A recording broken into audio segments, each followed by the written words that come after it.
The push-up with alternating dumbbell renegade row on knees is a beginner modification to the push-up renegade row variation on your toes. This strengthens the chest, shoulders, triceps, core, and upper back muscles while improving overall stability and balance. Here's how to do it correctly. Start in a kneeling position on the floor with two dumbbells shoulder-width apart in front of you.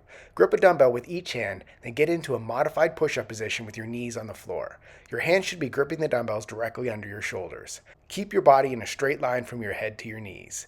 Engage your core by pulling your belly button towards your spine.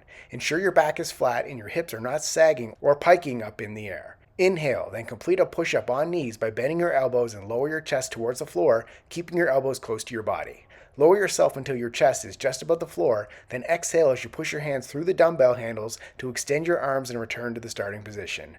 Once you're back in the starting position, press one hand into the dumbbell handle, then row the other dumbbell towards your hip, keeping your elbow close to your body and squeezing your shoulder blade. Ensure your hips remain in line with your body and parallel to the floor rather than rising up on one side.